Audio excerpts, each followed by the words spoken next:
Hello students, this is the second part of our communication skills second point e-communication. तर विद्यार्थी मित्रांनो मराठी भाषांतर मागच्या भागामध्ये आपण ई-कम्युनिकेशनचा पहिला पॉईंट बघितलेला होता फॅक्स. आज आपण दुसरा बघणार आहोत ईमेल्स.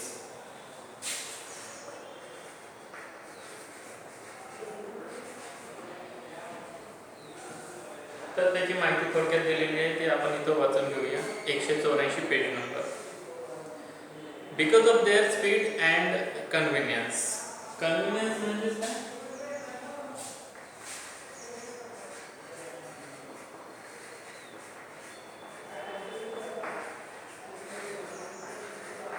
सोयीस्कर किंवा सोय. तर त्यांची स्पीड, गती आणि convenience, सोयीस्करपणा. Email messages are increasingly being used not only for personal but also in academic and business communication. तर ईमेल जे आहे हे जे संदेश पाठवणारी यंत्रणा आहे ही पर्सनलच नाही तर अकॅडमिक म्हणजे शालेय आणि बिझनेस कम्युनिकेशन म्हणजेच व्यावहारिक जे पत्रव्यवहार आहे त्याच्यामध्ये सुद्धा आता वापरल्या जात आहे. Most businesses encourage their customer to write to them by providing a contact us button to their website. जास्तीत जास्त बिझनेसवाले आता काय करत आहेत, व्यावसायिक लोक, की त्यांची जी वेबसाईट आहे तिथं त्यांनी एक बटन आता लिहिलेलं आहे की कॉन्टॅक्ट अस आणि आम्हाला तुमची माहिती पाठवा. Research institutes and university departments have also begun to use email to send assignment to students. आता रिसर्च इन्स्टिट्यूट जे आहे, संशोधन करणाऱ्या ज्या संस्था आहे किंवा युनिव्हर्सिटीची जे डिपार्टमेंट आहे त्यांनी सुद्धा काय केलेलं आहे, विद्यार्थ्यांना असाइनमेंट देण्याकरता, स्वाध्याय देण्याकरता, एखादं काम देण्याकरता ईमेल पाठवत आहेत. To receive their response and to correspond with scholars. Correspond with म्हणजेच काय,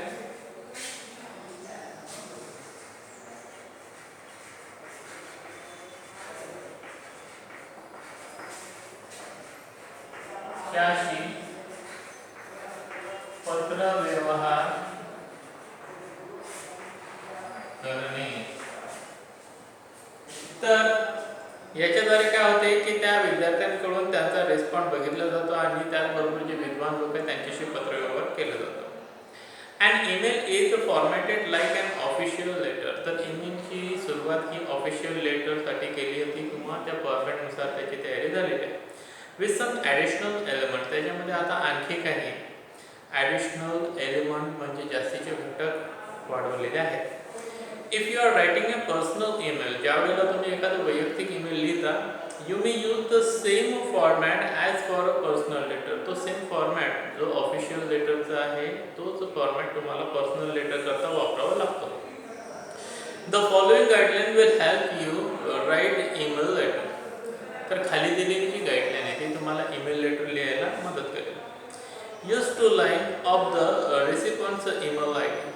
तर पहिल्यांदा जो ईमेल लेटर प्राप्त करणार आहे त्याची ईमेल आय डी लिहायची. If there is more than one किंवा एकापेक्षा जास्त जर असतील तर the addresses can be separated by semicolon. तर त्यांची जी वेबसाईट आहे ते सेमिकोलन म्हणजे अशा प्रकारचं चिन्ह देऊन त्यांच्या ज्या वेबसाईट आहे ते वेगवेगळे करायचे. The email I D of a sender will appear automatically in the recipient's copy. आता जो कोणी ईमेल मिळवणार आहे त्याला ज्याने ईमेल पाठवला आहे त्याची ईमेल आय डी ऑटोमॅटिकली त्याच्या स्क्रीनवरती दिसेल. यूज द CC म्हणजेच carbon copy line to send a copy of your letter to other people whom you want to keep informed. तर ज्या लोकांना तुम्हाला तुमचं लेटर पाठवायचं आहे किंवा त्याची कॉपी पाठवायची आहे तर त्याकरता तुम्ही CCचं जे बटन आहे ते वापरू शकता. Use the BCC blind copy line for people who want to keep their privacy. आणि ज्या लोकांना असं वाटत आहे की आपल्या लेटरची प्रायव्हसी असायला हवी म्हणून ते BCC बटन यूज करू शकता. The address you type here will not be seen by other receipt. तर त्या ठिकाणी ज्याचं नाव पत्ता लिहिलेला आहे त्याची माहिती दुसरं कोणीही बघू शकणार नाही. Next point, do not skip the subject line. जो सब्जेक्ट लाईन आहे, विषय आहे, ती लाईन कधीही वगळू नका, स्किप करू नका, टाळू नका. It must give a clear idea of the content of your message. तर तुमचा संदेश काय आहे त्याची क्लिअर आयडिया त्या सब्जेक्टवरूनच होते. मुद्दा तो असेल एका ओळीमध्ये लिहिलेला विषय. So that the recipient will immediately know what the letter is about. त्यामुळे जो पत्र किंवा तो ईमेल प्राप्त करणारा व्यक्ती आहे त्याला तत्काळ समजेल की हे लेटर हे ईमेल कशा करतात. Make the title in the subject line short but specific so that the recipient can quickly locate a particular message among other from you. तर तुम्ही पाठवलेले बाकीचे जे ईमेल असतील त्याच्यापैकी खास ईमेल जर ज्याला तुम्हाला ईमेल पाठवलेला त्याला निवडायचा असेल, वाचायचा असेल, तर त्याच्याकरता एक विशिष्ट खास प्रकारचा टायटल प्रत्येक ईमेलला देणं आवश्यक आहे. Send files that you want to go with your message as attachment. तर तुमच्या मेसेजसोबत तुम्ही काही फाईलसुद्धा पाठवू शकता. The recipient has to download them in order to read or see them.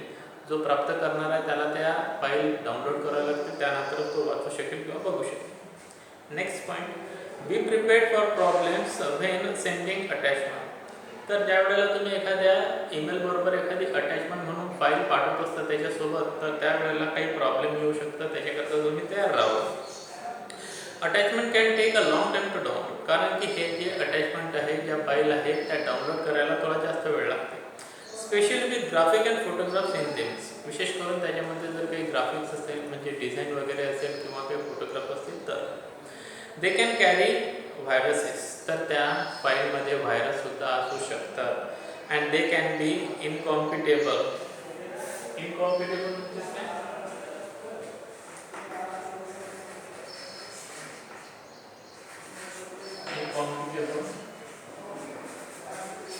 विसंगत किंवा अनुरूप with the software of the recipient's computer. तर कदाचित त्या फाईलमध्ये व्हायरस असल्यामुळे जो त्या फाईल रिसीव्ह करणारा व्यक्ती आहे त्याला कदाचित त्याच्या कॉम्प्युटरमध्ये व्हायरस जाऊ शकतो आणि त्याला प्रॉब्लेम येऊ शकतो. Next point, official email letter specially if they are very formal must have all the component of such a letter that is sent by post. Sender's address, date, recipient's name, address, salutation, subject line, complimentary clause, sender's name and design. तर official email letter जर पाठवायचं असेल तर त्याच्यामध्ये सर्व गोष्टी असायला हव्या. पाठवणाऱ्याचा पत्ता, तारीख, प्राप्त करणाऱ्याचं नाव, त्याचा पत्ता, सॅल्युटेशन म्हणजे डिअर, रिस्पेक्टेड, सब्जेक्ट लाईन विषय असायला हवा, कॉम्प्लिमेंटरी क्लोज म्हणजे प्रशंसा करणारं समाप्ती, सेंडर पाठवणाऱ्याचं नेम अँड डेझिग्नेशन, त्याचा हुद्दा, पद, ही सर्व माहिती ऑफिशियल ईमेलमध्ये असायला हवी. Do not type the email message in capital letter. Email message कधीच कॅपिटल लेटरमध्ये लिहू नका. It is considered to be a rude act. असं म्हणलं जाते की बा कॅपिटल लेटरमध्ये लिहिलेला ईमेल हा थोडासा रूड अशा प्रकारच्या व्यक्तीने लिहिलेला असं वाटतं. And it will offend the recipient. Offend means काय?